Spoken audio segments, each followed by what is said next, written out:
Good afternoon, everyone. It is afternoon now. I'm taking a look at the clock there.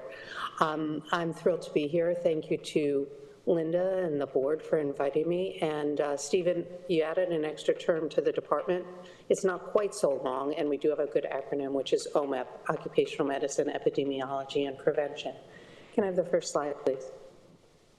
I'm going to be talking to you about the World Trade Center and asbestos-related diseases and what the future might hold. And I'm going to show you some pictures of the dust cloud to give you a sense of who was affected. Next slide, please. This actually is from 1993. This is after the first bombing of the World Trade Center. We don't hear a lot about this, and part of the reason is because they set up a 24/7 respirator clearance exam for anyone who is going into the bomb pit. I was part of that, actually, as part of my training under Dr. Markowitz when I was at Mount Sinai, and we cleared people for respirators so that they could go in and evaluate. We hear nothing about asbestos-related diseases because people were properly protected. Next slide. Unfortunately, nearly 22 years ago, two planes hit the World Trade Center towers and brought them down, and this is the ensuing dust cloud. You can see on the slide on the right that the cloud is enveloping the entire community, which is filled with schools, office buildings, and residential towers. Next slide. This is a better view of the dust cloud as it's encroaching forward. At the very foreground and the very front is you can see a bridge over the road. The bridge is leading to Stuyvesant High School, which is one of the top high schools in the country, certainly in New York City. And the cloud enveloped Stuyvesant High School as well as the residential apartments right up slightly south of Stuyvesant and that entire community, which is known as Battery Park City. Next slide, please.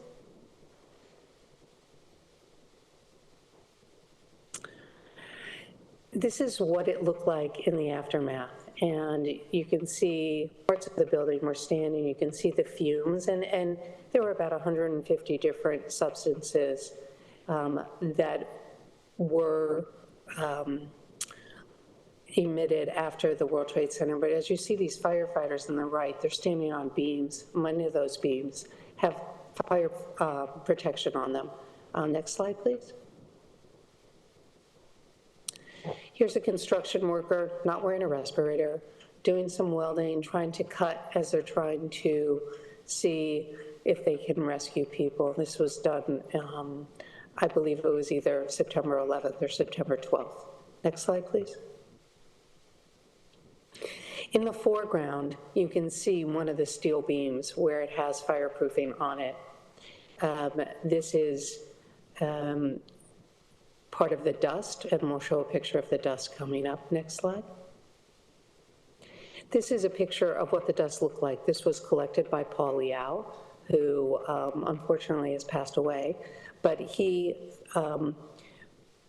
was smart enough to collect the dust and have it analyzed. He collected the dust in the September 12th or 13th before it rained.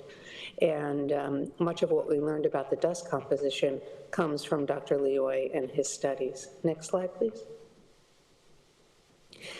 When we look at the bulk sample testing, the third line here is the importance, which you can see the asbestos concentration ranged from 0.8 to 3%.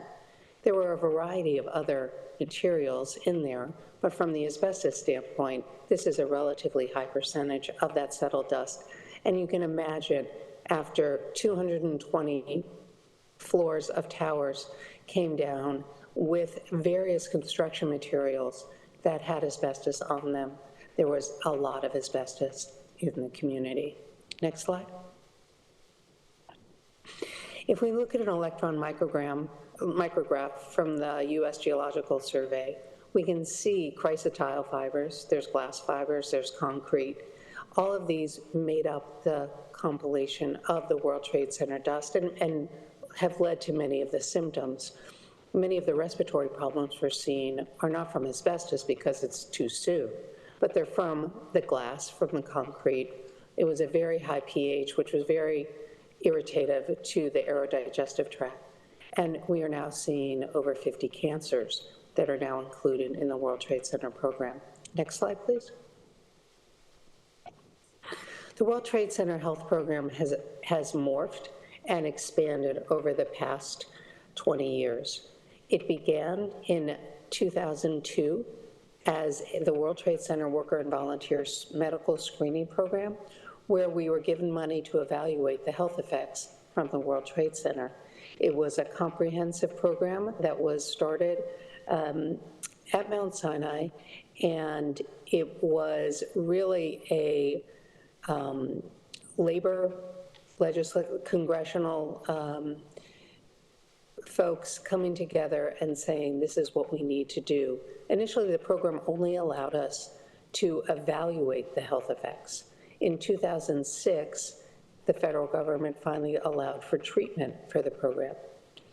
It also allowed for treatment for not only for the responders, and the responders include those who worked or volunteered at the World Trade Center site, but also what are known as the survivors. And these are people who lived in those buildings that were covered by the dust cloud, the students, the people who returned to Wall Street as Wall Street was reopened 6 days after the event.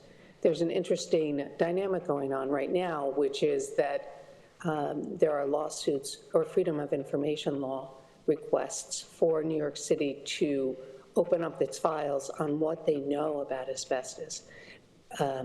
They have been kept hidden because of concerns about litigation, and there have been various petitions. There's one going on right now to find out exactly what the city knew when.